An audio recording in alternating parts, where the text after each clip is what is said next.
Today's video is brought to you by the Modern Gun School. This is not the other place that you've heard online that is cool with taking your entire GI Bill and running with it. This is an accredited online university. Whether you just want to learn a few things or you want to break into a career in the firearms industry, check them out at Modern Gun School, and let's hop into the video.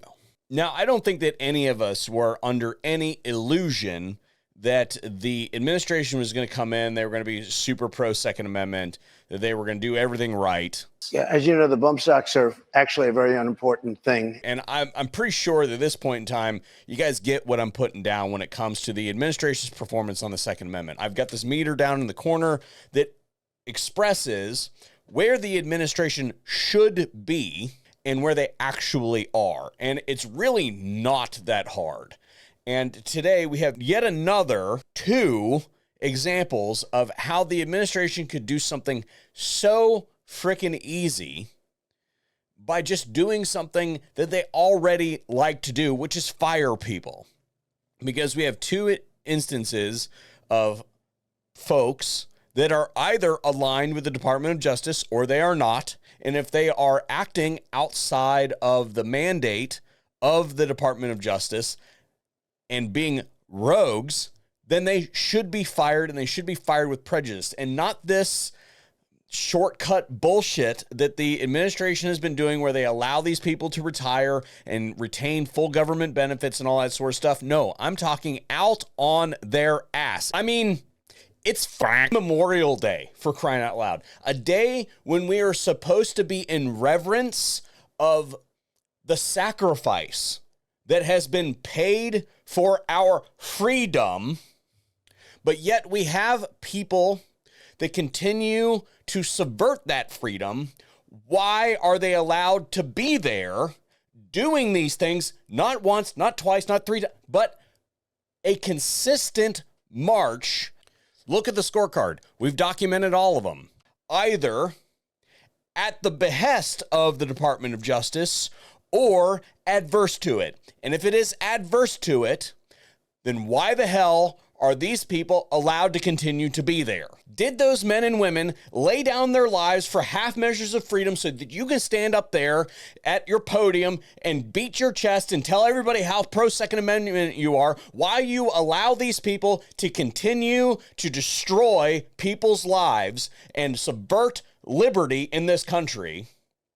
Or did they go to their graves so that we could have a better future and a better tomorrow? And maybe there's a chance that if the right people get there, they will correct the evils of previous generations. You're not doing a very good job there, sir, madam, or whatever else you got going on. You ought to be ashamed of yourself for standing up there and claiming to be pro-freedom and doing nothing about some of these things. And we just got more and more to add to them. We never hear anything back from you guys after saying, oh yeah, let us assess our position, figure out what we want to do. Why Trump, Bondi, Dinklage, Driscoll, Patel and Dylan, why are you reliant on me? Just spat all over my keyboard. Me and my colleagues to tell you how to do your job. Why don't you have your shit together? Why do you let these people continue to work underneath of you? Fire all of them. Start from scratch. Start a new team. At least you'll know that they won't be what's going on. Because right now you're just getting mired consistently by the people that have been hiding in government for their entire careers. I have never been convinced, but more and more people are seeing that you're fake. You don't actually stand for it, because if you did, you would do something about it. So our first story today of government run rampant that has been allowed to continue by this administration is the ATF has a new angle of attack on you and me, the American people, and our freedoms. We have a tax agency that has assumed the power of a lethal law enforcement agency that is being combined with the DEA so that they can create the super ATF. This story was broken by Gun Owners America. They filed a FOIA request on an ongoing matter dealing with Penn and Welds. Now, Penn and Weld, most of you will know what that is, but for those of you that don't, there's an arbitrary length set by law that basically triggers additional draconian regulations. A rifle must have a barrel of over 16 inches. They just made that up. In fact, they made it used to be 18 inches, and they walked it back to 16 inches because the government screwed up an import, and they imported a whole bunch of guns and sold them that were 16 inches in barrel length. But anyway, the way that is measured is you put a rod down the barrel, stops on the bolt face, and you measure whatever's sticking out. To meet that overall arbitrary length of 16 inches, for instance, if somebody wants to be right at that limit, they might use a 14.5-inch barrel and permanently affix like a mount on the end of the barrel, for instance. And that is done by a process called pin and welding. What they do is they drill through the muzzle equipment and into the barrel material. They then insert a pin, and then they weld over top of the hole where the pin was just dropped in, and that prevents the device from spinning. The reason that is done is because you cannot weld all the way around the circumference of that device. It will damage the heat treat on that mount, and it is dangerous to interrupt that. It was made that way specifically so that it doesn't blow up in people's faces or cause other dangerous accuracy problems. So the process of pin and welding has been long established.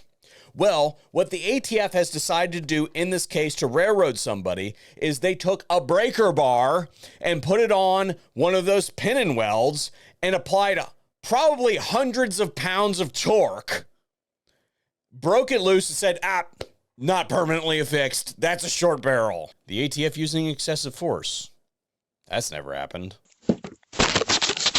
Madam Bondi, Mr. Trump, Mr. Driscoll, your ATF. Again, how long does this list have to get? We've done your homework for you yet again. Here you go. And then number 2 for today, losing points yet again. Do you guys remember when I reported on the Department of Justice doing some stupid crap with suppressors? And then they came back and said, oh, yeah, no, we're going to fix it. Give us a little bit of time to figure out our position. And everybody hopped on that and said it was a good thing that and I didn't award them any points because they didn't actually do anything. Yeah, guess what? We're back with yet another U.S. attorney saying stupid shit.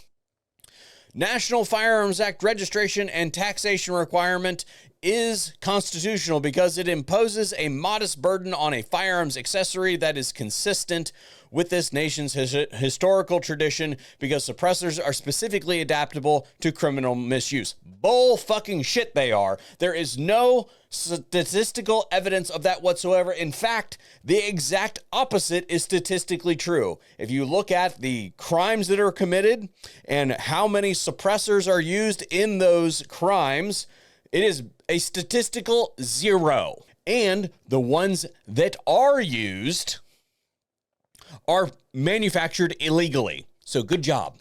Good job, guys. You're doing a great thing. No, you're not. You're imposing a burden, as you put it, on the American people, their right to keep and bear arms and do so in a way that doesn't damage their hearing. You are placing a burden on that, which you admit, with a logical fallacy. This is the response of the Department of Justice when tasked on whether suppressors are protected by the Second Amendment. They say, yes, they are protected by the Second Amendment, but there is no protected by Second Amendment, but you do not get to say, well, we're just going to make up some stuff and say that these are protected, but it's okay to tax it. The power to tax something is the power to destroy it. Unacceptable, losing more points on Memorial Day. This is the current Department of Justice. I am so sick of people telling me that these are rogue people acting out inside the Department of Justice. If that was the case, then we would see actual consequences for this. We haven't seen any consequences thus far. We are well into 100 days into this administration, and if they were serious about this, they would get rid of these folks, and they would get rid of them in such a way that they would not be able to come back into our government later and continue to perpetuate their activism. I do not believe it, and I know that you guys do not believe it either. So I don't want to see any chest-beating, pro-freedom stuff like that from this administration today, because we have people inside the Department of Justice and the ATF that are allowed to continue to walk all over people's freedoms. A direct affront to those that have sacrificed everything to make sure that we have an opportunity at freedom. This administration is squandering that opportunity, and I'm sick of being told that these are people that are going against the grain, because it looks to me like the grain is continuously running in one direction. I'm done for today.